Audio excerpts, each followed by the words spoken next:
Hey, what's up, sports fans? Welcome back to another episode of Sports, of course, with your pals Jonah and RPF. We have some Super Bowl set, and we came from our AFC and NFC championship games. A lot happened, obviously. RPF also has some Australian Open updates for us. Well, actually, it's over. He's got the conclusion for us, as well as some other quick hits. So before we get into all that, real quickly, you can listen to us anywhere you listen to your podcasts, Apple, Spotify, Podbean, all the great platforms. You can find us socially on Instagram and X, as well as our dedicated YouTube channel. Just head to any of those platforms, and in the search bar, type in Sports, of course, with Jonah and RPF, and we'll pop right up for your listening pleasure. RPF, before we dive into these championship games and the heartbreak that was some of them, how you doing? I'm good. And that's my main concern. Is for your well-being. It's for your well-being. Time will only tell, my friend. Time will only tell. All right. Well, then let's dive into it. Okay. We had our, obviously, as I mentioned, our championship weekend has come and gone, and we have now, as the world probably knows, the Chiefs and 49ers are moving on. But let's dive into these games a little bit. RPF, my question for you with the Chiefs-Ravens games is, were you more impressed or more disappointed? Both, like always. But I think I will tell you, I felt I was right, frankly, about the Chiefs. I felt that they had to peak at the moment that they had to peak. Mahomes had to be Mahomes at home or away. He had to be proof that he was. Kelsey had to step up after a year of underwhelming stuff, and he did, and beyond in superhuman ways. And Lamar was as disappointing as he's always been in the playoffs. And he had 6 passes. I counted them. To tell you what a loser I am, I counted them. 6 passes that were 5 or more yards overthrown to open receivers that could have changed the whole complexion of the game. To say nothing of the 2 turnovers in the end zone. So overall, it felt like a 31-14 win, and it was only a 17-10 win for the Chiefs. So that was interesting to me. But here are my walkaways. Travis Kelsey was insanely good. I mean, there's no question about that. Lamar Jackson was disappointing at best. And Mahomes was Mahomes in a very hostile environment in the playoffs. So all questions I had have been answered, in that game. For me, it was more disappointment. For me, I wasn't honest to God. I understand that they are headed to the Super Bowl. I'm still not that impressed with the Chiefs. Like, here's my point: is the Ravens. If anyone was going to beat the Chiefs, it was going to be this year. It is in relation in comparison to years past. We don't know what next year will look like. We don't know what the future holds. But in comparison to the teams they've had in the past, if anyone was going to beat them, it was going to be this year. And I'm just disappointed that it didn't happen. I thought the Ravens were built for it. And then to your point, the turnovers, like triple coverage, like that one interception in the end zone. Inexcusable. What on earth were you throwing at? Inexcusable. I feel like you or I could have stood there and go, that's not a good idea. Mm-hmm. Yeah, and I did. I stood up on my TV set. I went, really? I was like, that's like right. Utah State JV football pass. What the hell was that? And it goes back to your kind of biases about Lamar. That he's not a pure passer. He's more as his legs get him out of trouble. I mean, the best pass he threw all day, he completed to himself. I mean, let's be honest here. It's like delayed reaction. Come on, Jonah. Pass was to Come himself. On, work with me here, Jonah. Come on. I'm churning hard here. No, but it was disappointing at home. Here's my point.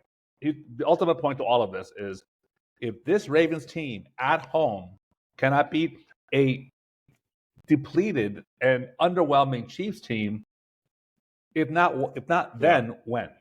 To me, Baltimore, Buffalo, and Dallas are the 3 teams that are still, have the same roster for a long time now, and they're not getting younger. All of a sudden, This was their year. If not now, then when? That's the question I have for those franchises. Yeah. And don't get me wrong. Like I'm not trying to discredit. I think the Chiefs' defense obviously played very well. But the fact that they had 2 turnovers, one in the end zone, the other one ended up in the end zone. It was a turnover like at the 1-yard line, but it went in. Mm-hmm. But my point is, like, in argument's sake, that's at least 10 points, right? Like maybe the interception in the end zone, maybe they don't get a touchdown, but they were within field goal range. No, it's 10 points for sure. You take your lumps and you kick the field goal. But the fumble on the Zay Flowers, and unfortunately, it just he had wow. That's going to haunt. That's the Bill Buckner. How'd you feel? The Bill Buckner for the Ravens fans forever. How did you feel about that taunting penalty? Because a lot of people are talking about this one. How do you feel about that taunting? Taunting should be allowed. Penalty? I mean, sorry. First of all, taunting as it's defined, that the ball, you stand over somebody and spin a ball at them. That's football. I mean, you just it's not a penalty to crush them in half, and all of a sudden, but if you stand over them going, ha ha, gotcha, that's a penalty? Ridiculous. Of all the stupid penalties, that and overtime rules are the 2 things that bother me the most about this modern game of football. It's like taunting. What? That's the very definition. Trash talk is the very definition of football. I mean, what's the point? I mean, come on. First of all, those. But again, given the rules, that was you have to be more. Again, that's coaching to me. Tell the players before that drive, don't make stupid mistakes, no mental mistakes, that type of stuff. How many penalties before the ball snapped? I mean, all that stuff. It's just, just mental mistakes everywhere. And that to me, that's not adrenaline. It's coaching or leadership. Or Lamar saying, don't F anything up here, Anyway. So that's to me. So at any rate. Yeah. So I think the Chiefs, in many arguments could be had that they're the Eagles of this year from last year. Like Eagles were like, the paper tigers that went away, in the Super Bowl. Whereas the Chiefs are kind of like stumbling into the Super Bowl. But you know what? They're there. Dynasties, not every they're there. Tom Brady game was perfect, but he managed to No. So I think there is something on to your point on Kelsey, I'm just looking. I wanted to pull it up real quick to make sure I saw this correctly. 11 receptions on 11 targets. It was just perfection, insane. And some of them were like dive. When you see a 6'6" man diving through the air for on a 4th down and 2, whatever it was. Yeah, well, I mean, he absolutely bailed Mahomes out. Is what happened. That's what him and Tyreek Hill have always done that for Mahomes. Now Kelsey's by himself, and this year he was like a little dinged up in the beginning. Then he was, distracted with the nameless distraction, and then he all of a sudden everything gelled. Everything just said, you know what? Not today. This is not today. We're going to the bowl, and he carried that team on his back, and he did, and that's what real great players do, and Lamar was the script was written for him to be that guy today. I mean, in that game, it was written for him. And by the way, short of, like you said, short of that boneheaded, INT into triple coverage in the end zone, or that, that unbelievable punch out football, that fumble, we could be talking about, the Ravens, they had a rough patch, but at least they're in Super Bowl. They're dynastic on the way. I don't think so. I mean, if they had gotten to Super Bowl in spite of those things that happened, I would have been like, oof. Because Lamar Jackson did not stand in that pocket and lead that team. And that, to me, that was a heartbreak. Remember last week's episode, I was like all about Lamar because I thought, he's gotten such disrespect, and now he's going to win the MVP. Yeah. And literally, I'm of all the mistakes that happened, I'm pinning this on him. I'm sorry. You get the glory, but you get the boot. And those 6-7 passes that were literally wide open, that he just, that's okay. 2, fine. 7, no, not that game, not against that team and Mahomes. No. Yeah. All right. Well, let's not beat him up too much. So let's move on here. I love the guy, but I want the next game. I want him to do. In the whole, the whole city is so disappointed. I mean, this whole thing was like, oh my gosh. And speaking of the whole city being disappointed, let's segue to the next game.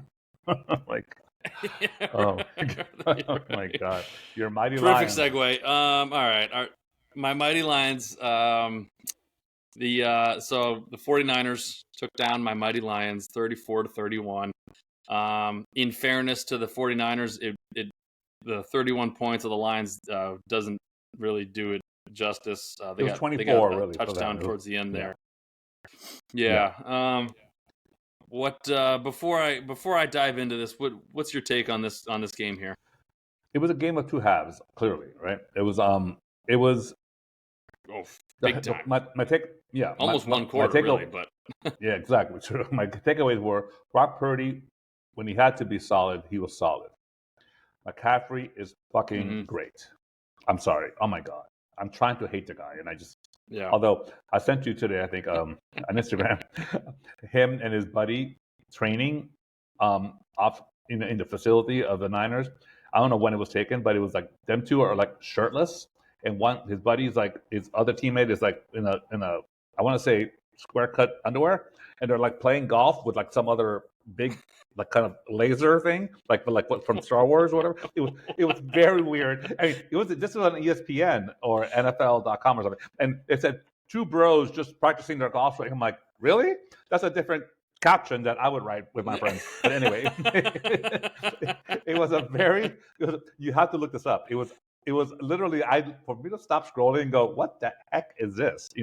I'm thinking this is ESPN or something. It was very, very funny. I mean, anyway, but McCaffrey is great. But you know what? But they feel beatable to me. I don't know. I mean, the Chiefs and the Niners are like, yeah, they both feel. So to me, it's more tension. Super Bowl. It's who plays better that game will win, right? So I think it's good. Coach Campbell, our beloved Dan Campbell, he went down with the ship. He went down with the way he does. But there's 2 times he went for fourth down. The second time, buddy, absolutely kicked the field goal. Yeah. You're 48 yards away. You saved 2 minutes of 3 minutes of the game, and you still have to have a second score. So what's the point of that's when he was stubborn and not thinking. No one's telling him, look, dude. The second one, the first one, okay, roll the dice, fine. The second one, when you have 2 scores to come anyways, kick the sure field goal and get back in the game. I mean, don't you think that's a logical thing? I mean, he took the hit as he should, but no, it was really not a smart thing. Absolutely. And obviously, the argument on both sides. The one side is you do go down with the ship, like you've done this all year and you've been rewarded for it all year. And so but when I think about games of that magnitude, and I think about all the great teams from the past, there's an element of you do have your identity and you do understand what got you there, but you also have I don't want to call it intelligence, but you have sort of the intuition that I might have to do something outside of my normal. Yes. Look, Chuck Noll for the Steelers, Don Shula, Belichick, you coach for the moment. Think about it. You needed 2 scores. What is your logic here? I don't understand. You want to be closer. Yeah. I mean, I didn't understand the logic, and I love him, and so I'm reluctant to be harsh, but that was not a smart call. And the last point I'll tell you, I think, is Goff. I think he looked great until Bosa figured him out. Till Bosa saw his tendencies and just chased him all over the field. I mean, if you ever want to start dating Nick Bosa, just play quarterback because he will find you and hug you. Because he will put you to the ground. I will say the one thing about Bosa I do appreciate, as powerful and menacing as he is, he literally kind of like he grabs the quarterback and he just gently puts you down, like he puts you like in a crib, like a baby. I noticed that. Right? He's like the cop who makes sure that your head doesn't bang in the back, like in the back seat of the cop car. He kind of just gently, he's not like hurling you around like a frisbee. He's definitely gently putting you down. Anyway, but yeah, Goff was good until he wasn't. He was, and the whole thing. The Lions got a little bit confident. Of course, 27-7 or something at halftime, right? It was, and they were like waving goodbye to the Niners and and all this stuff. And yeah. And by the way, credit to the Niners. So the stadium, the fans didn't leave. No one left. They were all like sitting there still. And the first quarter, I was looking in the drone shot. No, I'm saying, but also it wasn't snowing like Buffalo or something. But But they were I don't know, but they all stuck it out, and sure enough, they weren't down that much to leave. What do you? that's true. I mean, I'm thinking just from my after the experience in San Patriots, Francisco, just the traffic alone. The traffic alone. I get to the stadium when after I'm the doing San Patriots Francisco, Falcons, and I'd be like, no one will ever leave that's again. true. That's what I'm saying, but I'm just thinking from my experience of living in San Francisco that the minute you arrive anywhere, you're thinking about leaving because to beat the traffic back. It's like so much traffic always. So Got it. Great. Got it. Yeah. Anyway, so that's Super Bowl. Here's what I got. Well, hang on. I didn't get to say my piece. My Mighty Lions. Oh, sorry. This is my Mighty Lions. Right? I didn't get to say my piece. This is true. This is true. So I do have I do have one more gripe with I don't know if it's Dan Campbell or the offensive coordinator, but to your point, Goff was good until he wasn't. And when you look, I forget the exact stats, but the first half they ran the ball all over the place. They ran it right down their throats. Yeah. 3 touchdowns. It was I think they went in 21-3 or something. I forget. But they were running the ball all over the place. And then the second half, it was they ran it like 6 times. Yeah. Or like 8 times or something. And so I don't really understand why. They perhaps saw something, I don't know, but it didn't seem to make any sense to the eye test. But with that said, I can't help but feel like it was just the Lions, like at halftime, went into halftime and sat in the locker room and were like, and started to get overwhelmed. I think the reality of the situation started to hit them, and there was like, holy shit, we're gonna do this. You know what I mean? And like they started like, I just think subconsciously they started looking ahead before the game was actually over. Did you hear what Dan Campbell told the team all of a sudden afterwards? when they got punched in the mouth? Hang on 1 second. And then I think they got punched in the mouth like the first touchdown, and they were like, oh wait, what? And then the fist fight was over before it even started. You know what I mean? Like it was just they got. I don't think they were ready for the moment. Whereas the 49ers, they've been in the playoffs for the past 4 or 5 years, and they've been doing this. And they were down, and they were like, yeah, well, it doesn't matter if we're down, you know. So I think they were a bit surprised by the moment. McCaffrey was the one that said, "Put this team on my back," you know, and you felt that, and you felt that type of like, you know, like, give me the ball, damn it, you know? Right. And no one was doing that for the Lions. Yeah. And it was and like you said, they were punching them out, and it was just.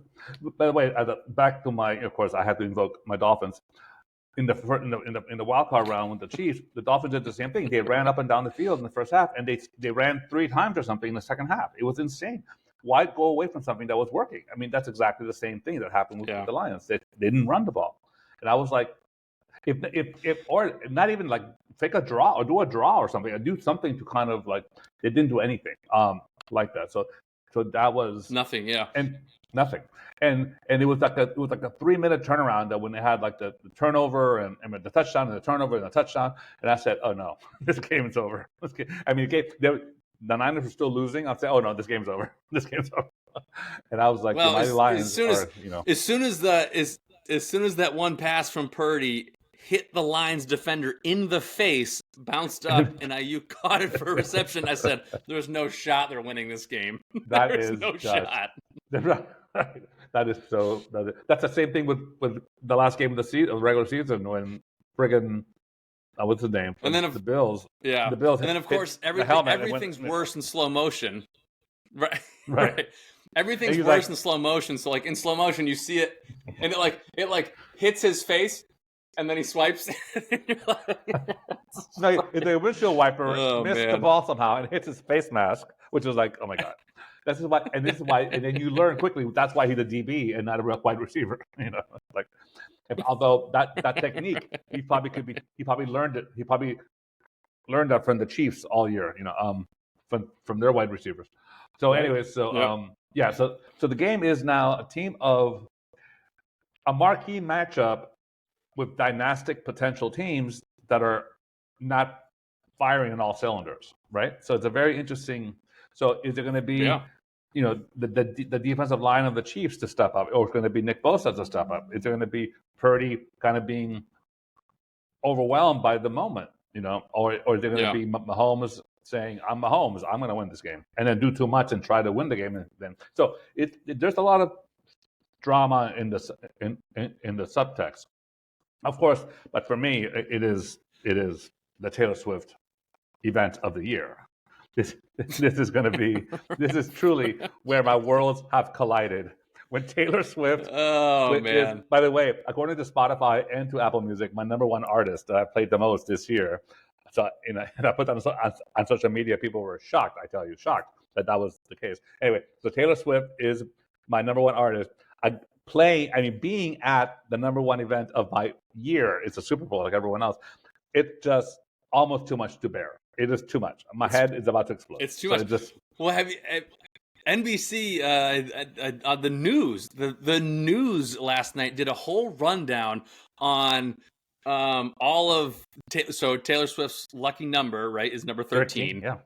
And and the Super Bowl, they're like, and the Super Bowl is on February 11th, which is 2/11. 2 plus 11 is 13. And what is it? It's Super Bowl 58, Super Bowl 58. Or something like that. Yeah, 5 and 8. It is Taylor's 13th, 5 plus 8 is, and they're doing this. This is Taylor's whole 13th rundown. game that she's. They're doing this 13th game that she's watching. Right, it's 13-hour flight from Tokyo from her concert to Las Vegas. 13-hour flight. It's literally. They're doing this. People have given whole up. rundown. Yeah, of course. And my favorite thing, of course. But I'm sitting there and I'm like, okay. Yeah. I'm like, okay, this is interesting. What a coincidence. This is interesting. But then I'm like, you do realize, like, she's not playing the game. Like, shouldn't we talk about, like, Travis Kelce's lucky things? Well, that's my point. When you have all of the why does Taylor Swift owe to Super Bowl? Oh, please! In all these, like, these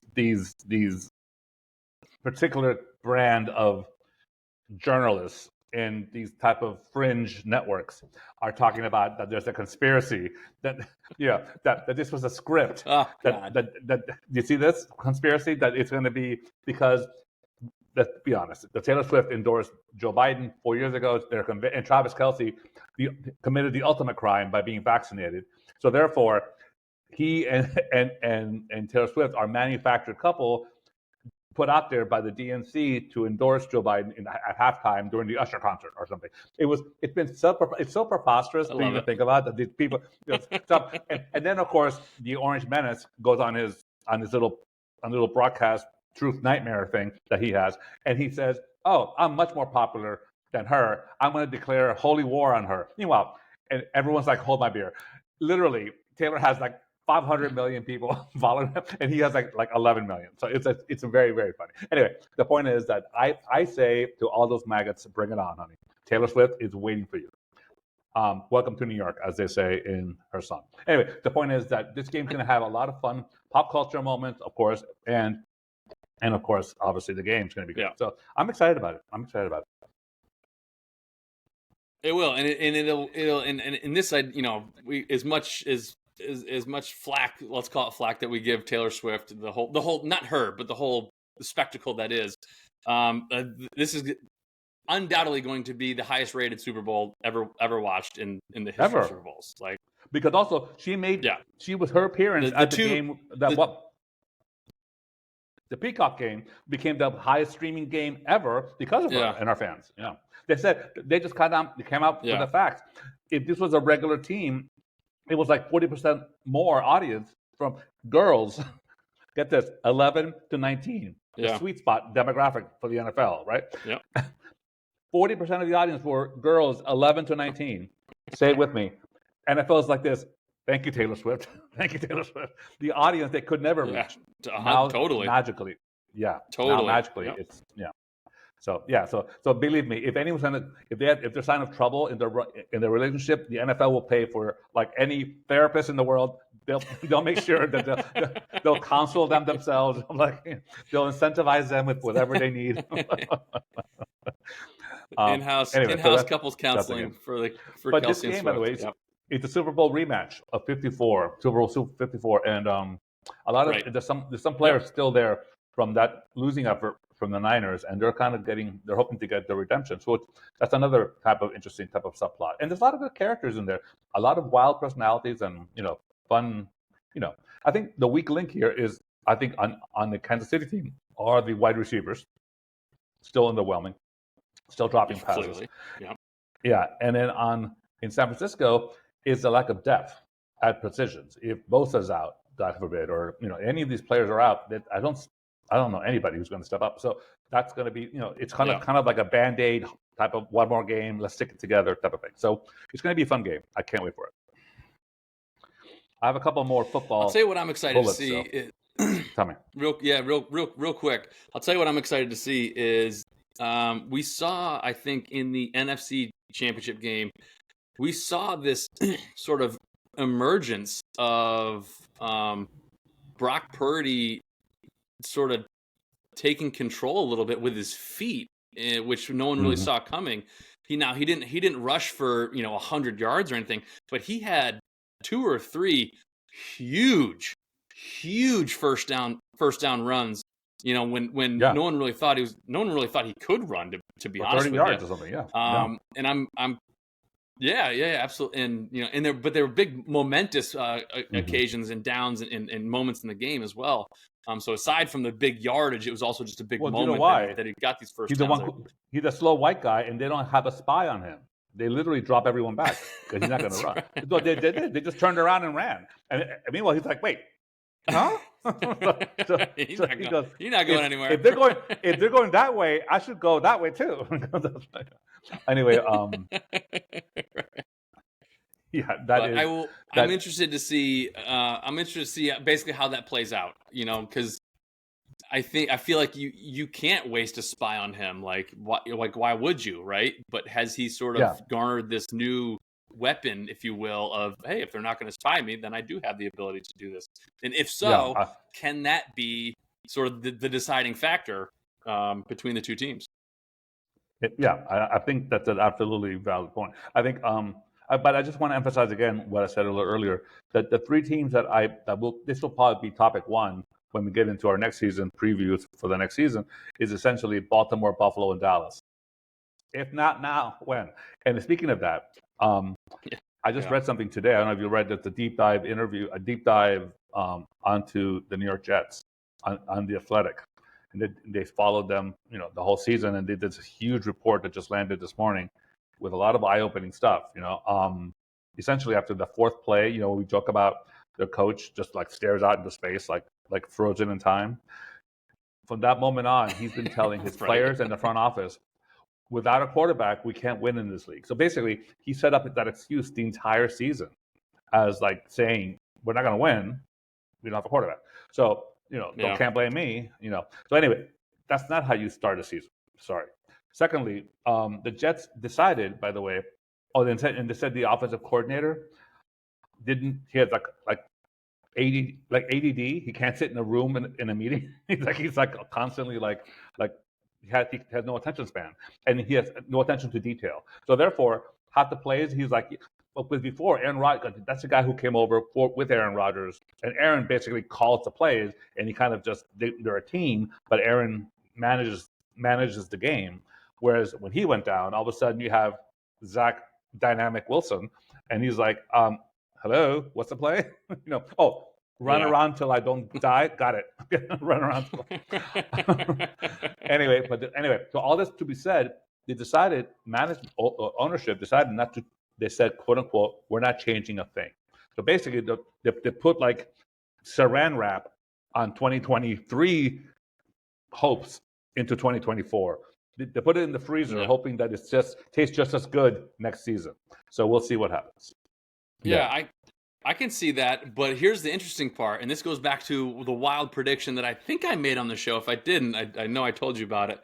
But here's the interesting part, and the Jets fall into this category along with, I think, Mike McCarthy with the Cowboys, and probably any other coach for that matter that might be on a hot seat, is as of right now, the greatest coach of all time sits unhired and just waiting in the wings for any single team to start their season 0-4 and go, nope, you're gone. Not even 0-2. And so I think, I think the Jets, I think that situation is Not a, primed for not Bill Belichick. again. Not again. Not again. Remember how Bill got to New England with the Jets. I do, and that's what I think. I think deep down he's got a little subconscious, yeah, let's do it. He's got that evil side. That would be to a him full circle. Like, that would be a full circle. That would be a full circle moment there for sure. That's interesting. And he'd be walking in to a Hall of Fame quarterback with really great weapons and an unbelievable defense.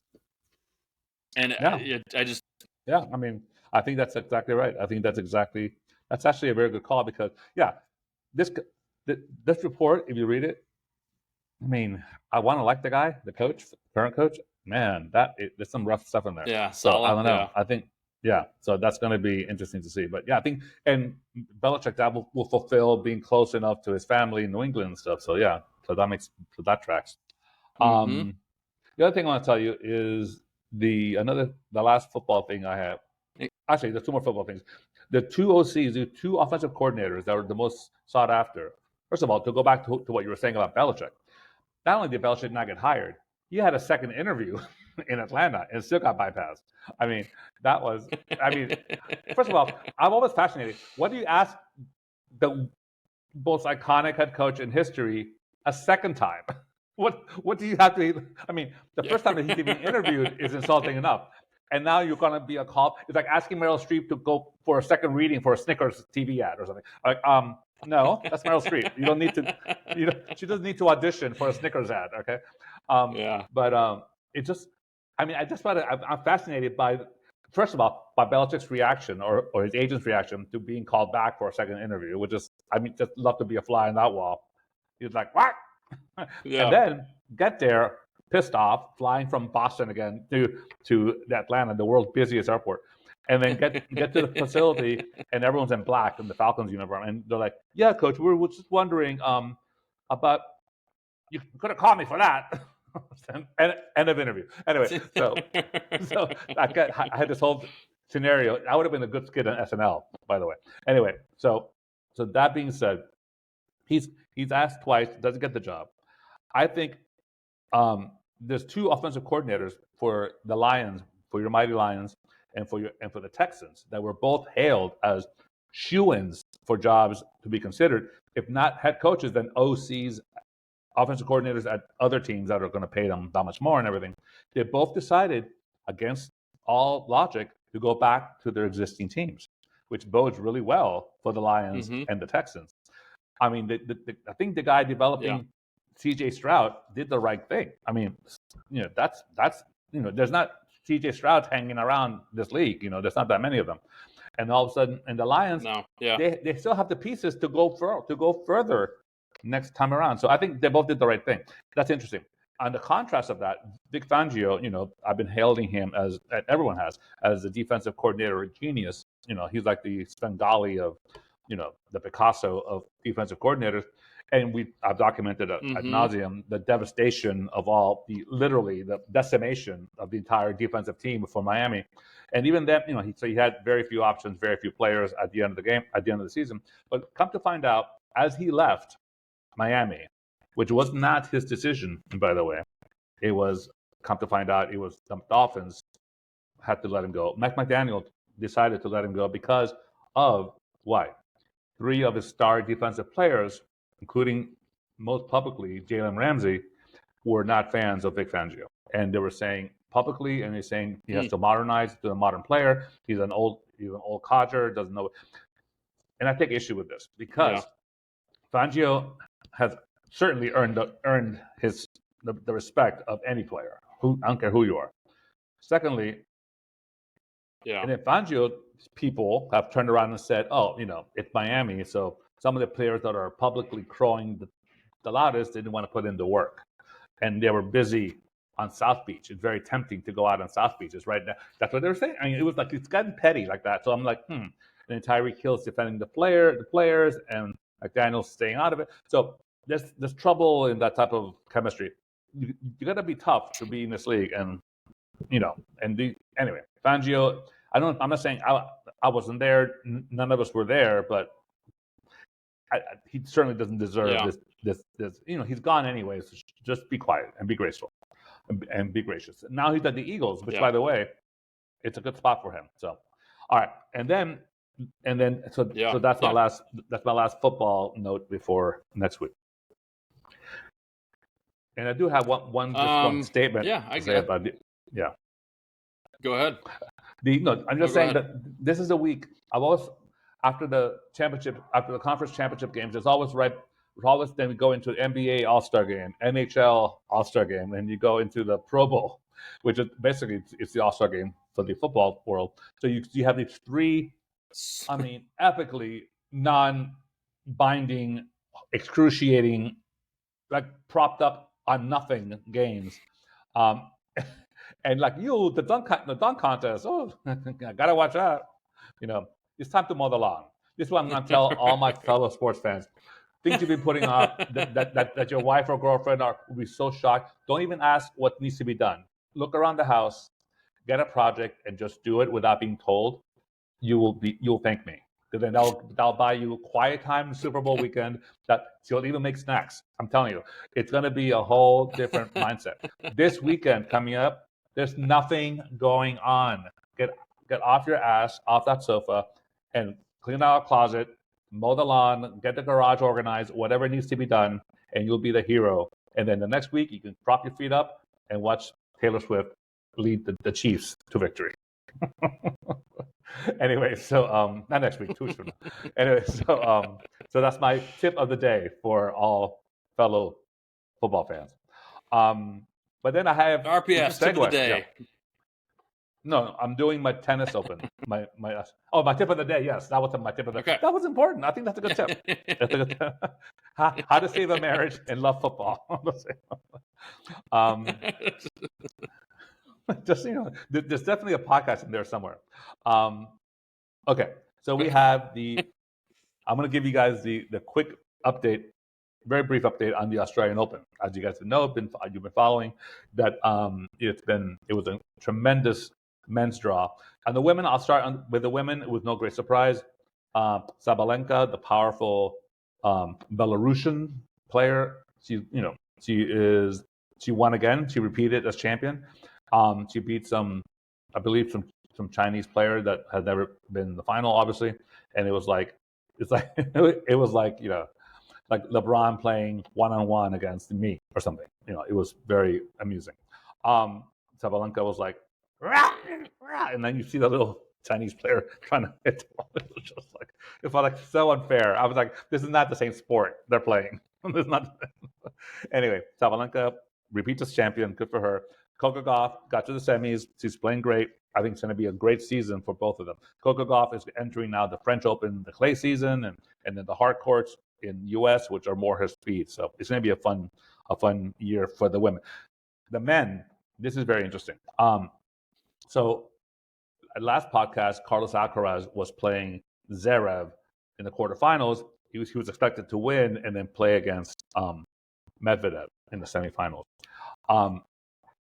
Everyone won. The 1, 3, and 4 seeds won to the semifinals, except Alcaraz lost in 4 tough sets to Zverev. And it was a very strange thing because the first 2 sets he didn't play well at all, which is never done before. And the thing about it, at the end of the match, and he came back and won the 3rd set. He almost won the 4th set, but he didn't. But he lost the match. After the match, this is a 20-year-old kid, and he's so introspective. He said, I don't have any reason for it. I played those 2 sets that were so poorly played, and I couldn't get out of it. I couldn't get out of my head. I couldn't understand what was happening. I had to analyze that because as I go forward, if I want to win Grand Slams, I have to get past this. So it's very interesting. I will improve that. I will fix that. It will never happen. This is a 20-year-old kid who is so self-aware and humble. He says, Zverev pushed me beyond what I thought he would do and whatever. I love this. This is exactly accountability. I must improve. It's not excuses. It's not like, oh, I'm dehydrated or whatever, my favorite, Jokerville says. He says, it's on me. I didn't do it. Anyway, so that was good. So then the semifinals happened. they had more 5-set matches on the men's side than in any Grand Slam ever. It was like every match was like a nail biter. I mean, look at my eyes. I'm still exhausted from being up all night. The matches start at 3 a.m. So I'm like, in New York, I was like, I'm like, great. Anyway, the final. Yannick Sinner, mentioned him before, the young Italian skinny kid who's a phenom also, who played with Alcaraz all through the juniors, and they're best friends and buddies. And yet he's skinny but very powerful, hits the ball harder than anybody. He was the best player not to win a Grand Slam yet. And he took down Djokovic, like to quote the Orange Menace, like a dog. He just smacked him around like a little rag doll and dismissed him in the semifinals, and then moved on and then Medvedev came back and won 5-setter against Zverev. So anyway, so now the finals is Medvedev, who, by the way, remember 2 years ago, Rafa Nadal was 2 sets down to Medvedev, down and out, and he came back with a miracle and came back and won the Grand Slam final. I remember that, yeah. This year, Medvedev came out aggressive, which he never does. He's more of a counterpuncher. He came out really aggressive and just wiped the floor with Sinner, which is unbelievable. 2-0. We're like, oh my God, is Medvedev? Sinner's maybe not ready for prime time yet. This is the issue. Sinner says, oh no, hold my, meatballs, or whatever Italians do. He said he came back and won the 3rd set and the 4th set. The 5th set, he just overwhelmed Medvedev. Medvedev became, sadly, in some ways, the only player in history to lose 2 Grand Slam finals after being up 2-0 against both of these guys. But Sinner came back and won. They had, he's orange, he has red hair, so all his fans wear carrots, like they're carrot costumes. Like I'm sure you have one in your closet. Anyway, I think I've seen you in Halloween in one of those times. Yeah. Anyway, the point is that Sinner it's the latest. Now it's a real rivalry. Remember I told you that Sinner and Alcaraz seems to be the real rivalry? The interesting part to all of this is that there's a lost generation of tennis players between the big 3, Nadal, Djokovic, and Federer. And now all of a sudden, Alcaraz and Sinner are winning everything. You know who's not winning? The guys that were in the middle. Zverev, Tsitsipas, Medvedev. They're not winning anything. Team. They're all gone. They're all gone. They're playing, but they're not. All of a sudden, you go from here to here. Yeah. You skip the middle children. So Marsha rule is in effect in men's tennis. So it's going to be very interesting to see what happens. And then Rafa is back in 2 weeks to get geared up again for the French Open. So that's going to be a really fun time. And, French Open is Rafa's house. So anyway, so that's the tennis update. Now, okay, are you ready? Excellent. Are you? Can you handle the Aaron Rodgers Memorial Asshole of the Week? This is the symbol for Asshole of the Week. Okay, it's going to be an unusual choice, but stay with me for 1 second. It's the International Skating Union, otherwise known as the ISU. They're the governing body of figure skating. Okay. This is the Summer Olympic season. However, let's take it back to the Winter Olympics in 2022. In the team competition for figure skating, which is the 2 best men and women skaters from each country, and then the top pairs and dancing teams. So the top teams from each country, all 4 disciplines, skate and have this competition, which is really fun. Anyway, in that competition, in the Winter Olympics, the U.S. just got finally awarded the gold medal after the Russian teenage phenom Kamila Valieva. Who was performing as no one had ever had before. Let me be clear. I've been watching figure skating since I was like, Dorothy Hamill. Google that kid, Dorothy Hamill. She's very famous. Anyway, this Russian girl, teenager, with a really kind of just like central casting Russian coach, overseer woman that would like, don't smile at them, be here right now, very kind of controlling. Yeah. But this girl was on the ice. She was doing things that the men couldn't do. I mean, it was crazy. I mean, in a sport that's all, a minor rotation becomes a big deal. This was like 2 more revolutions than anybody else. It was just crazy, the level that it was ridiculous. Yeah. And I said to myself, it is ridiculous for a reason. That it's not humanly possible. She's 16 years old and she's doing this. She's not humanly possible able to do this unless she failed multiple doping tests, multiple failed drug tests, and she was retroactively disqualified from and stripped of the points that she had earned, right? Here's where it gets interesting. So the U.S., 2 years later, yay, gets the gold. What happens? They lost all the endorsements. They lost a $40,000 gold medal bonus that they get at the time of the Olympics that would help them. All these kids are in college or they need the money. So, they're all amateurs. They can't make any money. Yep. So the U.S. team got the gold. Japan, which was right behind the U.S. team, got the silver. And Russia, instead of being disqualified because, I don't know, cheating, got the bronze, a point higher than Canada. And Canada's saying, no, hold my maple syrup. There's no way I'm going to let you do this. So now they're suing the ISU and for their athletes to get a bronze medal. Anyway, so the point is that the ISU didn't follow their own rules by awarding Russia the points that they didn't earn to give them the bronze medal at least. And of course, to say nothing of the spokesperson, not for the Sporting Federation of Russia, but for the Kremlin, said this is outrageous. We will use every means at our disposal, which means, of course, it doesn't mean a legal suit. They're going to start poisoning coaches all over the world. This Russian coach, this Canadian coach just fell out of an 8-story window in Toronto. Odd. Anyway, so do you know their MO, right? It's like, they're poison coffee or they throw you out the window, which is very, he's been depressed. He fell out of the 9th floor window. Anyway, so the point is the ISU effed up, bad form heading into an Olympic season. So I'm just saying they're definitely the Aaron Rodgers Memorial Asshole of the week. Here's my question. I have a question for drug testing, and because this has happened before, where someone competes in the Olympics, and then when the Olympics are over, they go, right. Oh, they tested positive before the Olympics even started, and I'm like, well, then why were they there? I don't understand. They have appealed. They have appealed. How they're not. Yeah, it's bad. But it's a bad rule. First of all, look, it should be uniform. It should be just a standard that everyone has to pass, right? It should be the same test administered at the same time across the board. We all know if the Olympics are June 1st, on April 15th, and on May 15th, there's 2 tests that you have to pass. Simple. The same test, the same administration, the same policy, the same FAQ, everyone follows. Right. That's it. It's not complicated. The problem is each sport has individual ruling bodies, and they all have their own rules. It's very screwed up. And then the IOC over the Olympics has their own thing going on. So anyway, it's a bureaucratic bullshit. That's why all these countries that are what's the word?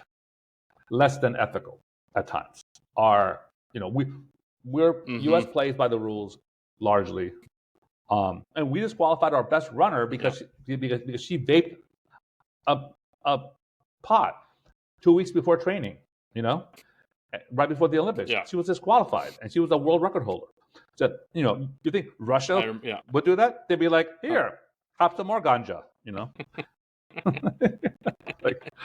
How much do you need? How much do you need? Exactly. How much do you need, comrade? Anyway, so that's the anyway, and the Olympics. That's a good one. I like that one. This summer, it's going to be fun in Paris. The Summer Olympics should be a spectacular visual. Probably bankrupt the entire country. Yeah, I've been seeing a lot of the preview. I've been seeing a lot of preview, and all the venues are they're trying to make a lot of stuff outdoors. Beautiful. And it's gonna be beautiful. My God. It seems like it's gonna be really cool. The opening ceremony is going to be the whole in the opening river ceremony. Yeah. On the river, yeah. Yeah. That's gonna be really. That's gonna be awesome. Also terrifying for security, but that's a whole different thing. Yeah, I'm going to be. I'm literally going to be watching on Peacock going. He's like, I'm going to watch the live men's cross country. luge. That's not luge. The field hockey. By the way, what sport are you looking forward to in the Summer Olympics? Summer Games? Yeah. I think summer back, games. I think baseball's back. I love track and field. Yeah, me too. Is it Gymnastics? Of course, yeah. Baseball, the problem with the baseball is it depends on whether or not, it depends on who's playing. Yeah, amateurs are playing. Meaning whether or not they allow certain people to play, and it's just tough. That's why the World Baseball Classic does better than Olympic baseball. Are you talking about yourself? Are you asking the Team USA for a wild card entry into pitching? Unless I'm on the team, I don't want anything to do with it. You'll be like, oh my God, it'll be like the class. You'll be like, coming back for his debut in the Olympics. Yeah, tennis is gonna be fun. I love the track and field. I love the traditional stuff. Tennis will be fun because I'll tell you this: tennis is going to be at Roland Garros Stadium. It's going to be in Paris, so it's going to be like after the French Open, a couple of months later. And here's the best part: Alcaraz and Nadal are playing doubles together for Spain for the first time ever. So that's going to be really fun to watch them two, like the mentor. Oh, cool. Okay. Yeah. So I'm like, Viva España! I'm like, Viva España! Of course, Team USA. I'm always down for Team USA. But anyway, this would be. Jonah, we have one more before the big bowl game, so I know. Start preparing yourself. We'll do for the next week. talks. We'll do our official predictions, and we'll do all the things next week. Yep. And then we'll do one more for the wrap up, and the commercials, and the halftime show, and all the stuff we do, and then we'll do a little break until. And that will put a bow on season 4. We sure will. So I'll see you next week. Wait. That's all the time we have this week. Thank you so much for tuning in. We had a blast. We hope you did too. You can listen to us everywhere you listen to your podcast: Apple, Spotify, Podbean, all the great platforms. You can also find us socially on Instagram and X, as well as our dedicated YouTube channel. Just head to any of those platforms, type in the search bar, type in Sports of Course with Jonah and RPF, and we should pop right up for your listening pleasure. Be sure to like, subscribe, follow, comment, all the great things. And until then, don't watch sports this weekend because it's not that great, and just get ready for the Super Bowl. Clean your closet. Bye. Clean your closet. I'm out of here. Bye.